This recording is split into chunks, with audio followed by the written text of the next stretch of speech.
Hi students and a very warm welcome to all of you on my YouTube channel Engineer से Stop। और आज हम लोग micro processor का एक बहुत इंपॉर्टेंट टॉपिक डिस्कस करेंगे। बहुत सी रिक्वेस्ट आई थी मेरे पास कि मैम आप टाइमिंग डायग्राम पे एक वीडियो बनाइए, तो आज उसी की शुरुआत कर रही हूँ मैं। तो आज के वीडियो का जो पर्पज़ है वो है ऑपकोड फेच का टाइमिंग डायग्राम कैसे बनेगा। ऑपकोड फेच, ठीक है, इसका हमें टाइमिंग डायग्राम देखना है। तो इसके पहले आपको इंस्ट्रक्शन साइकिल के बारे में जानकारी होना चाहिए कि फेच में क्या क्या चीज़ें की जाती हैं। फेच के बाद आपका जो डिकोड होता है या जो आपका ऑपरेंड फेच, ये सारी फेजेस आपको क्लियर होना चाहिए, किस फेज में क्या एक्टिविटी परफॉर्म होती है, ठीक है। तो ऑपकोड फेच को स्टार्ट करने के पहले, इसका टाइमिंग डायग्राम बनाने के पहले हम कुछ बेसिक डेफिनेशन समझ लेते हैं कि टाइमिंग डायग्राम क्या होता है, इंस्ट्रक्शन साइकिल क्या होता है, मशीन साइकिल क्या होता है एंड टी स्टेट क्या है, ठीक है। चलिए स्टार्ट करते हैं। So what is timing diagram? It is graphical representation. और ये किस चीज को रिप्रेजेंट करता है? It represent the execution time taken by each instruction in graphical format, ठीक है। आपका जो हर इंस्ट्रक्शन कितना टाइम ले रहा है एग्जीक्यूशन में, उसको ग्राफिकल वे में रिप्रेजेंट करना is called the timing diagram, ठीक है। तो हर इंस्ट्रक्शन कितने टी स्टेट्स ले रहा है एग्जीक्यूशन के लिए, तो उसके लिए हम टाइमिंग डायग्राम्स को रिप्रेजेंट करने के लिए टाइमिंग डायग्राम को यूज करते हैं, ठीक है। टी स्टेट क्या होता है? देखिए, जैसे हमारा जो टाइम होता है, हम अपने टाइम को कैसे मेजर करते हैं? सेकंड में, माइक्रो सेकंड में, ऐसे मेजर करते हैं, ठीक है। तो मशीन का जो क्लॉक है, ठीक है, मशीन को क्लॉक कौन प्रोवाइड करता है? प्रोसेसर, ठीक है। तो हर एक क्लॉक पल्स को वहां पे टी स्टेट कहा जाता है। मशीन अपने इंस्ट्रक्शंस को किस बेसिस पे सेट करती है? On the basis of clock pulse, कि इस क्लॉक पल्स में हमें ये करना है, इस क्लॉक पल्स में ये करना, जैसे हम अपना शेड्यूल बनाते हैं, इसी तरह यहाँ पे जो एक्टिविटीज है वो क्लॉक पल्स के बेसिस पे फिक्स है। और एक एक क्लॉक पल्स को हम एक टी स्टेट कह रहे हैं, ठीक है। टी स्टेट क्यों कह रहे हैं?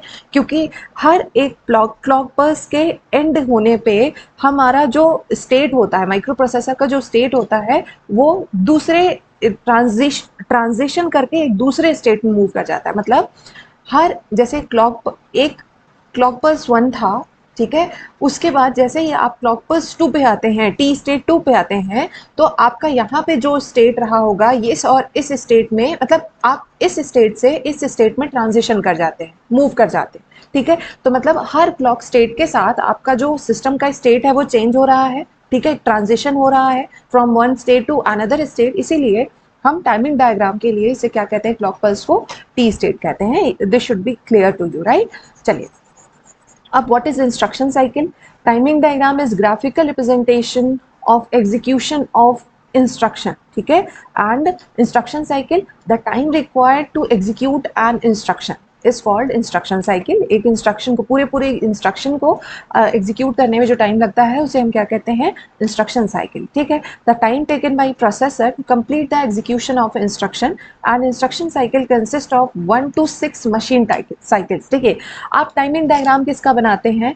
आप बनाते हैं मशीन साइकिल्स का टाइमिंग डायग्राम, मतलब हम स्प्लिट करके बनाते हैं। अच्छा, और ये आपका जो इंस्ट्रक्शन, आप इसको पहले समझिए, instruction cycle is collection of multiple machine cycles, ठीक है। एंड ये जो मशीन साइकिल्स है, ये कई सारे टी स्टेट से मिलके बनी होती हैं। तो अगर आप हायरार्की देखें तो कई सारे टी स्टेट को मिला के एक मशीन साइकिल बना, और कई सारे मशीन साइकिल को बना मिला के हमने एक इंस्ट्रक्शन साइकिल बनाया, और इसी को हम टाइमिंग डायग्राम से रिप्रेजेंट कर रहे हैं, बेसिकली मशीन साइकिल को, ठीक है। आप कलेक्टिवली रिप्रेजेंट करेंगे तो वो इंस्ट्रक्शन साइकिल के लिए हो जाएगा, ठीक है। अच्छा, तो अब हम आ जाते हैं मशीन साइकिल पे, ठीक है। इंस्ट्रक्शन साइकिल का हो गया, मशीन साइकिल पे आते हैं। The time required to access the memory और input output device is called the machine cycle, ठीक है। मेमोरी को या इनपुट आउटपुट डिवाइस को एक्सेस करने में जो टाइम लगता है उसे हम एक मशीन साइकिल कहते हैं। And the time required to complete one operation, एक ऑपरेशन, ये ध्यान देने वाला है, the time required to complete one operation accessing either memory और आईओ डिवाइस, ठीक है। तो ये आपका क्या है? Machine cycle. एक ऑपरेशन मतलब एक मशीन साइकिल, ठीक है। And the machine cycle consist of 3 to 6 T state. एक मशीन साइकिल के लिए आपको मिनिमम 3 टी स्टेट्स चाहिए, मतलब 3 क्लॉक पल्स, और मैक्सिमम आप 6 टी स्टेट यूज कर सकते हैं फॉर वन मशीन साइकिल। अब आप सोचेंगे कि मैम मशीन साइकिल के लिए मतलब मशीन मतलब वन ऑपरेशन से क्या मतलब? जैसे आपका ऑपकोड फेच, ये आपका, इसके लिए एक मशीन साइकिल। ऑपरेंड फेच हो सकता है, ठीक है। एग्जीक्यूशन के लिए ऑपरेंड रीड राइट ना, रीड हुआ, राइट हुआ, ठीक है, मेमोरी राइट, मेमोरी रीड, ये सारी चीज़ें आपके क्या है, एक एक ऑपरेशन है, अलग अलग ऑपरेशन है, ठीक है। तो हर एक का अलग अलग मशीन साइकिल बनेगा। अभी एग्जाम्पल के साथ भी बात करेंगे, ठीक है। अब आते हैं हम लोग टी स्टेट के बारे में बात करते हैं। देखिए सीक्वेंस आप देखिए, टाइमिंग डायग्राम की बात कर ली हमने, it is graphical representation of execution time taken by an instruction, ठीक है, and instruction cycle, time required to execute an instruction, machine cycle, एक operation, time required to complete one operation, ठीक है, ये आपका क्या होता है, मशीन साइकिल। या आप इसे ऐसे कह सकते हैं, एक आईओ ऑपरेशन या एक मेमोरी ऑपरेशन करने में जो समय लगा वो आपका मशीन साइकिल। अब T state, the machine cycle and instruction cycle takes multiple clock periods, ठीक है, जो आपका मशीन साइकिल है या जो इंस्ट्रक्शन साइकिल है ये मल्टीपल क्लॉक पीरियड्स को लेता है।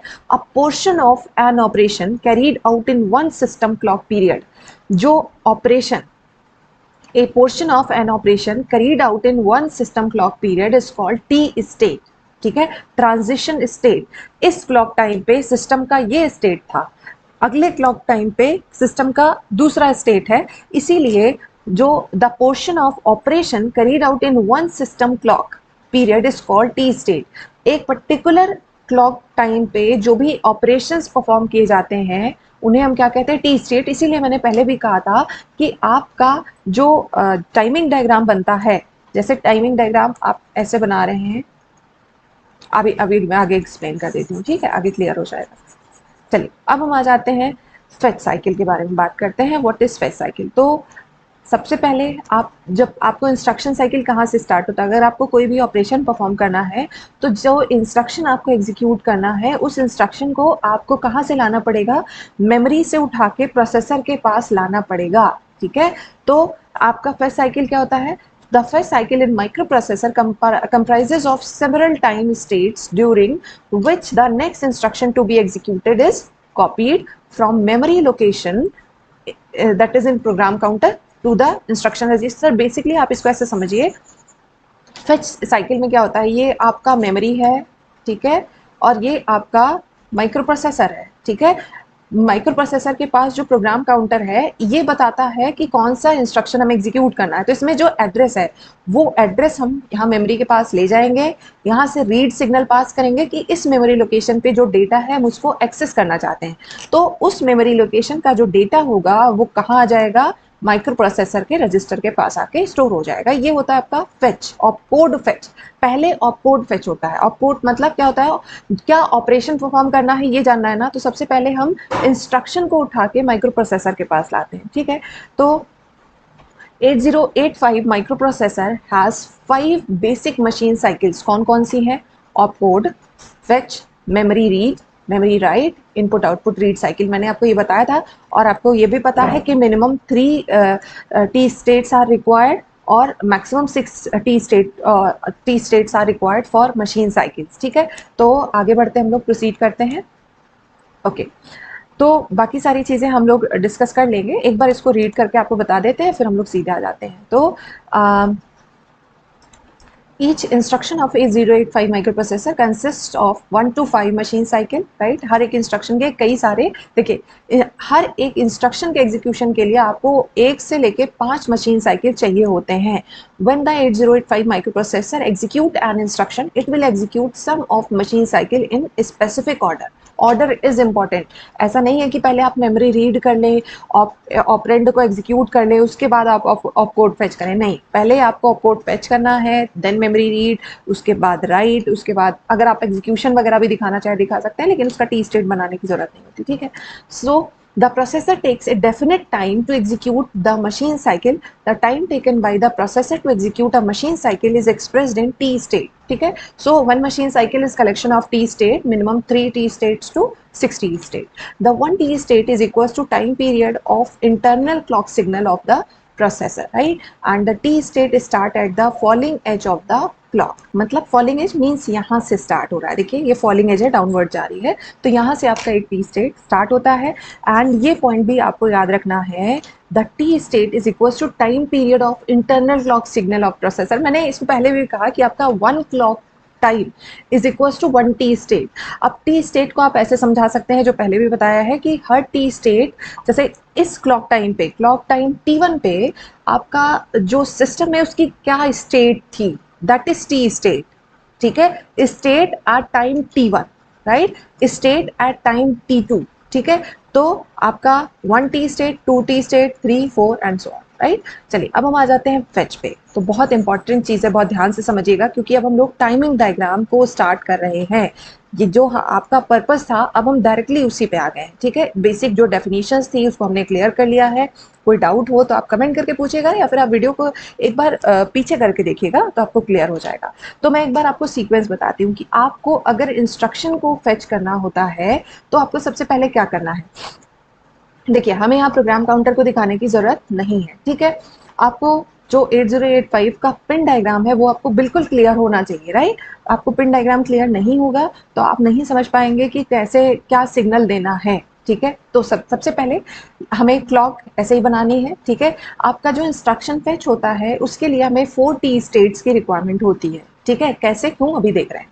तो सबसे पहले देखो, ये हमारा क्लॉक पल्स है, इसी क्लॉक पल्स के बेसिस पे आपको काम करना है। और आपका जो कोई भी टी स्टेट फॉलिंग एज से स्टार्ट होता है, ठीक है, डाउनवर्ड जाते हुए, ठीक है। अब तो अगर आपको पहले ये समझिए कि अगर आपको मेमोरी से कोई चीज़ प्रोसेसर के पास लानी है तो आपके पास क्या होना चाहिए। सबसे पहले आपके पास होना चाहिए एड्रेस, ठीक है। आपके पास एड्रेस कितने बिट का है 8085 में, 16 बिट का, ठीक है। कहाँ से कहाँ तक, एक है आपका AD0 से लेके AD7, दूसरा पार्ट आप कैसे देते हैं A8 टू A15, यही तो है आपके पास एड्रेस लाइंस। मतलब इन्हीं से आपको सिग्नल्स को भेजना है, ठीक है। सबसे पहले देखो सीक्वेंस क्या होगा कि हम जो आपका प्रोसेसर है वो प्रोवाइड करेगा एड्रेस, ठीक है। एड्रेस भेजने के बाद मतलब एड्रेस को मेमोरी के पास भेजने के बाद वो बताएगा कि मुझे रीड करना, इस एड्रेस पे जो भी डेटा पड़ा है उसको मुझे रीड करना है, ठीक है। इसके लिए रीड सिग्नल की रिक्वायरमेंट होगी, ठीक है। अब आपके पास अगर आपको याद हो S0, 1 सेकेंड, S0 और S1 ये दो पिंस होती है। अगर इनकी वैल्यू 11 है, 11 बताता है कि हमें क्या करना है, ऑपकोड फेच करना है। ऐसे इसका जो different combination different different operations को बताते हैं, ठीक है। तो ऑपकोड फेच के लिए आपका जो पिन नंबर S0 और S1 है, इन्हें हमें 11 सिग्नल देना होता है, ठीक है। और मैं पहले हाईलाइट कर दे रही हूँ क्या क्या चीज़ें करनी है, ठीक है। क्लॉक पल्स यहाँ तक तो सब में कॉमन है, ठीक है। यहाँ तक तो मतलब आपको ये पता होना चाहिए कि हर एक टी स्टेट फॉलिंग एज से स्टार्ट होगा, ठीक है। अच्छा, अब AD0 अलग है, AD7 sorry AD0 to AD7 अलग है, A8 टू A15 अलग है। अब इसमें भी एक चीज़ है कि इसमें एड्रेस और डेटा बस को मल्टीप्लेक्स करके रखा हुआ है और हमें इसे अलग अलग करना है, ठीक है। कभी इस पे एड्रेस आएगा, कभी इस पे डेटा आएगा। तो इसके लिए क्या यूज़ किया जाता है, ALE। अगर ALE की वैल्यू 1 है, ठीक है, अगर ALE की वैल्यू 1 है तो इस पे क्या आएगा, एड्रेस आएगा AD0 AD7 पे, यहाँ पे तब क्या आएगा, एड्रेस, ठीक है। और अगर इसकी वैल्यू 0 हो जाती है तो यहाँ पे क्या आएगा, डेटा, ठीक है। सॉरी यहाँ पे विजिबल नहीं होगा, मैं इसको करेक्ट कर देती हूँ। If ALE is equals to 1 तो क्या होगा, एड्रेस। और अगर ALE की वैल्यू 0 होती है तो AD0 से AD7 पे क्या आएगा, डेटा आएगा। अब इसी इतने में पूरी की पूरी कहानी है, ठीक है। तो सीक्वेंस से चलते हैं। पहले प्रोसेसर क्या करेगा, मेमोरी को एड्रेस प्रोवाइड करेगा, ठीक है। तो A8 टू A15 एड्रेस के लिए ही है ना, तो इससे कोई दिक्कत ही नहीं है। अच्छा, एक चीज़ और, अगर आपको सिर्फ 1 या सिर्फ 0 प्रोवाइड करना है, सिर्फ 1 या सिर्फ 0 प्रोवाइड करना है, तो अगर आपको 1 देना है तो आप ऐसे दे सकते हैं, ठीक है। अगर आपको सिर्फ 0 देना है तो आप इसको ऐसे डाउनवर्ड लाते हुए ऐसे करके ऐसे सिग्नल दे सकते हैं। 0 के लिए ये, 1 के लिए ऐसा, ठीक है। अब अगर आपको 1 एंड 0 का कॉम्बिनेशन देना है तब आप क्या करेंगे, ऐसा कुछ करेंगे और आपका जो भी एड्रेस है उसको आप यहाँ पे प्रोवाइड कर देंगे। यहाँ लिख देंगे, जैसे 80 लिख दिया मैंने, ठीक है। जो भी डेटा है उसको यहाँ लिख देंगे। फिलहाल अभी हमारे पास कोई डेटा नहीं है तो हम उसका यूज़ नहीं करेंगे। सीक्वेंस, सबसे पहले AD0 यहाँ से ये दोनों पिन पे हमें एड्रेस देना है, ठीक है। उसके बाद हमें रीड सिग्नल देना है, रीड सिग्नल के बाद हमें डेटा को एक्सेस कर लेना है, ठीक है। अच्छा, चलिए स्टार्ट करते हैं फिर। अब हम लोग, मेरे ख्याल से आइडिया क्लियर हो गया है, अब ज़्यादा बेहतर समझ में आएगा, है ना। देखिए, सबसे पहले क्लॉक पल्स हमारे पास एज इट इज़ है। सबसे पहले हमें क्या देना था, एड्रेस देना है, ठीक है। A8 टू A15 पे हमें कोई और काम तो करना नहीं है, ये तो सिर्फ एड्रेस के लिए रिजर्व है ना। तो देखिए, क्योंकि address can be combination of 1 and 0, तो यहाँ पे हमने क्या कर दिया, ये देखिए इसका कम्बिनेशन इस तरह से बना, और स्टार्टिंग के 3 स्टेट तक, 3T स्टेट्स तक आप इस पे एड्रेस भेजेंगे, 4th स्टेट पे ये अनस्पेसिफाइड रहेगा। अगर मैं जैसे अज्यूम करूँ, जो क्या मैं कहना चाह रही हूँ, आई अज्यूम कि प्रोग्राम काउंटर में था 2050H ऐसा करके एड्रेस पड़ा हुआ था, तो ये हाई ऑर्डर है, ये लो ऑर्डर है, तो हाई ऑर्डर जो बिट्स होती हैं वो यहाँ पे आएंगी, तो यहाँ पे क्या लिख के आएगा 20H। ठीक है। अब दूसरा AD0 से AD7, इसको आपको एड्रेस बस की तरह भी काम कराना है और डेटा बस की भी तरह काम कराना है। ठीक है। तो पहले तो हमें ALE को हाई करना होगा। ALE को हाई क्यों करेंगे, ये बताने के लिए कि अभी जो AD0 से AD7 पे डेटा आ रहा है वो एड्रेस है, मेमोरी एड्रेस है। मतलब यहाँ पे अगर आप इसको हाई नहीं करते हैं, ALE को हाई नहीं करते हैं, तो आप नहीं बता पाएंगे प्रोसेसर को कि डेटा यहाँ पे डेटा है या एड्रेस है। ठीक है। अगर ये 0 है तो इसका मतलब यहाँ पे डेटा है, अगर यहाँ पे 1 है तो इसका मतलब एड्रेस है। तो क्योंकि मुझे पहले एड्रेस देना है, बाद में डेटा को लेना है ना, इसलिए हमने यहाँ पे क्या प्रोवाइड किया, 1। ये देखिए ऊपर जा रहा ना, हाई किया हमने, इसको 1 है, इसका मतलब lower address, lower order memory address को हम यहाँ पे रखेंगे इस डेटाबेस से AD0 से AD7। तो लोअर ऑर्डर क्या है 50, तो ये हो गया मेरा 50H। और ये कितनी देर के लिए करेंगे, सिर्फ फर्स्ट T स्टेट के लिए। ठीक है। यहाँ पे हमें कोई इशू नहीं है, A to A15 हमें कोई दूसरा काम नहीं कराना है, तो हम इसे 3T स्टेट तक दे रहे हैं, नो प्रॉब्लम। लेकिन इसको मुझे इसी एड्रेस, इसी डेटा बस पे मुझे डेटा को भी एक्सेस करना है, एक्सेप्ट करना है, इसलिए सिर्फ फर्स्ट T स्टेट पे, सिर्फ फर्स्ट पे ही हम इस पे एड्रेस दे रहे हैं। और देखिए इसके बाद हमने ALE को डाउन कर दिया। ALE के डाउन होने का मतलब है कि अब ये किस तरह बिहेव करेगा, डेटा बस की तरह। अब ये डेटा बस है, आप इसे समझिए। ALE हाई मतलब अभी ये क्या है, एड्रेस बस। ALE लो इसका मतलब अभी ये डेटा बस बन गया है। ठीक है। अभी इस पे कोई डेटा नहीं है, कब तक नहीं होगा, जब तक इसे रीड सिग्नल नहीं मिलेगा। तो पहला काम हो गया, हमने ALE को हाई करके AD0 पे एड्रेस दे दिया, A to A15 पे एड्रेस दे दिया, एड्रेस मेमोरी तक पहुंच गया। ठीक है। अब हमें क्या बताना है, जब देखिए जैसे ही हमारा ये काम, अच्छा हमें करना क्या है, मेमोरी ऑपरेशन करना है, IO ऑपरेशन करना है, हमें मेमोरी ऑपरेशन करना है। मेमोरी कैसा है, ये इस पे कॉम्प्लीमेंट लगा हुआ है, मतलब जो भी आप इनपुट देंगे वो कॉम्प्लीमेंट होके जाएगा। तो हमें कोई भी काम 1 पे होता है, तो हम इसे जब 0 देंगे, एक्टिव लो सिग्नल है मेमोरी, तो इसको जब 0 देंगे तो ये हमारा कॉम्प्लीमेंट होके माइक्रो प्रोसेसर को क्या देगा, 1। मतलब माइक्रो प्रोसेसर क्या करेगा, मेमोरी ऑपरेशन।